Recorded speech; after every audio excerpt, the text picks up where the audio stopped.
ಯಾವ 5 ಲಕ್ಷ ಇದು ಯಾಂಥದ್ದು ಭಾರತ್ ಜೋಡೋ ಮಾಡಿರೋ ಯುವಕರನ್ನೇನೋ ಸಂಘಟನೆ ಮಾಡೋದಕ್ಕೆ ಅದೇಂತ ಪಂಚಾಯತಿ ಮಟ್ಟದಲ್ಲಿ 6,000 ಸಂಘಗಳು ಮಾಡೋದು, 4,000 ಇಲ್ಲಿ ಮಾಡೋದು, ಅವ್ರಿಗೆ 10 ಲಕ್ಷ ಒಂದೊಂದು ಸಂಖ್ಯೆ 1,000 ಕೋಟಿ. ಯಾರಪ್ಪನ ಮನೆ ಏನ್ರಿ? ಯಾರಪ್ಪನ ಮನೆ ಇದು ಭಾರತ್ ಜೋಡೋ? ಯಾರವರು?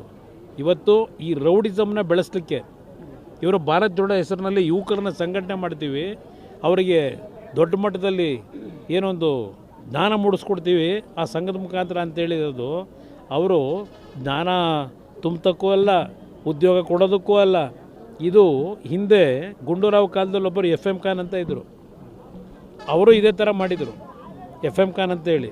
ಆ ಸಂಸ್ಕೃತಿಯನ್ನು ಈ ರಾಜ್ಯದಲ್ಲಿ ಪುನಃ ತರ್ತಕ್ಕಂಥದ್ದಕ್ಕೆ ಭಾರತ್ ಜೋಡೋ ಹೆಸರಿನಲ್ಲಿ 1,000 ಕೋಟಿ ನಾಡಿನ ಜನತೆಯ ಬೆವರು ಸುರಿಸಿರ್ತಕ್ಕಂಥ ತೆರಿಗೆ ಹಣ, ಅದನ್ನು ಇವತ್ತು ಸಂಘಗಳ ರಚನೆ ಮಾಡ್ತೀನಿ ಅಂತೇಳಿ ಯಾವನ್ರಿ DC ಗಳಿಗೆ ಹೇಳಿ ಅವ್ರ ಮುಖಾಂತರ ಸಂಘ ರಚನೆ ಮಾಡ್ತಾರಂತೆ, ಅವರ ಮುತುವರ್ಜಿಲಿ.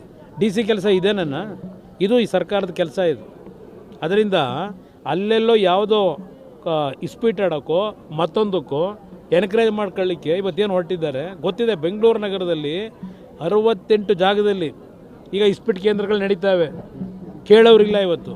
ಆ ರೀತಿ ಹೊರಟಿದ್ದಾರೆ. ಈಗ ಯಾರು ನಡೆಸ್ತಾ ಇದ್ದಾರೆ ಅನ್ನೋದು ಗೊತ್ತಿದೆ. ಇಂಥದಕ್ಕೆ ಎನ್ಕರೇಜ್ ಮಾಡಲಿಕ್ಕೆ ಆ ಸಂಘ ಕಟ್ತಾ ಇದ್ದೀರಾ? 1,000 ಕೋಟಿ ದುಡ್ಡು ಖರ್ಚು ಮಾಡಿ ಇದು ನಡೀತಾ ಇರ್ತಕ್ಕಂಥದ್ದು. ಅವ್ರಿಗೆ ನೀವು 10 ಲಕ್ಷ ಕೊಡ್ತೀರಿ, ಇಲ್ಲಿ ಒಂದು ಜೀವ ತೆಗೆದಿದ್ದೀರಿ, ಅದಕ್ಕೆ 5 ಲಕ್ಷನ ಬೆಲೆ ಇವ್ರದ್ದು. ಒಂದು ಜೀವ ದುಡ್ಡು ಕಟ್ಟಲಿಕ್ಕಾಗಲ್ಲ, ದುಡ್ಡಿನ ಮುಖಾಂತರ ಹೇಳಲಿಕ್ಕಾಗೋದಿಲ್ಲ. ಅವರು ಬಡತನದಲ್ಲಿರ್ತಕ್ಕಂಥ ಕುಟುಂಬಗಳು, ಅದಕ್ಕೆ ಕನಿಷ್ಠ ಒಂದು 50 ಲಕ್ಷ ರೂಪಾಯಿ ಆದರೂ ಕೊಡಬೇಕು ಅನ್ನೋದು ನನ್ನ ಅಭಿಪ್ರಾಯ.